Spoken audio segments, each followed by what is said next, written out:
বর্তমান সরকারের যে পরিস্থিতি, মনে হচ্ছে যে এই সরকারের এসালম কি হবে, এই সরকারের সালমান এফ রহমান কি হবে, এইটার একটা প্রতিযোগিতা শুরু হয়েছে। আমরা খুব শীঘ্রই আমাদের এটা স্পষ্ট হবে যে এই 5 বছরের মধ্যে আসলে নতুন এসালম কে হতে যাচ্ছে, নতুন বেক্সিমকো বা সালমান এফ রহমান কে হতে যাচ্ছে। এখন আপনি এখানে বিনিয়োগের কথা বলা হচ্ছে, তো বিদেশিরা বিনিয়োগ করবে। বিদেশিরা বিনিয়োগ করার জন্য যে আগে তো দেশীয় ব্যবসায়ীদের আস্থাটা নিতে হবে। দেশীয় ব্যবসায়ীদের যদি ইনভেস্টমেন্ট করার বা বর্তমান পরিস্থিতির উপর আস্থা না থাকে, তাহলে তো বিদেশি বিনিয়োগরা আসবে না, এটা খুবই স্বাভাবিক। বর্তমান সরকার, তারা এর আগে বলেছে নির্বাচিত সরকার আসলেই সকল ট্রাস্ট চলে আসবে এবং বিদেশি বিনিয়োগ হুড়হুড় করে আসা শুরু করবে।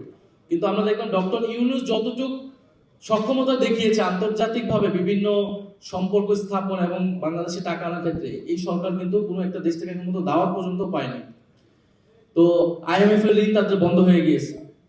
তো এখন একটা খুবই স্বাভাবিক বিষয় যে আপনি তো ব্যবসায়ীদেরকে নিজের উপদেষ্টা কমিটির সদস্য করে ব্যবসায়ীদের ট্রাস্ট গেইন করতে পারবেন না। তো বর্তমান সরকার এই পলিসিতে তারা আগাচ্ছে, প্রধানমন্ত্রীর উপদেষ্টা কমিটি এরকম জায়গায় সেরকম জায়গায় তারা ব্যবসায়ীদেরকে নিয়ে ট্রাস্ট গেইন করার চেষ্টা করতেছে। এবং কোন সব ব্যবসায়ী, যেই সকল ব্যবসায়ীরা আসলে নানান ধরনের ঋণ খেলাপি, নানান ধরনের টাকা পাচারের সাথে, নানান ধরনের অভিযোগের সাথে আসলে যুক্ত। ফলে আমাদেরকে ব্যবসায়ীদের ট্রাস্ট গেইন করতে হবে সরকারকে যে কোনো মূল্যে। এটা সরকারের জন্য না, দেশের অর্থনীতির জন্য প্রয়োজন। এবং সেই সকল ব্যবসায়ীর জন্য যারা আসলে নিজেদের কিছুটা সৎভাবে ব্যবসা করার চেষ্টা করেছে, তাদেরকে ঋণ দেওয়া।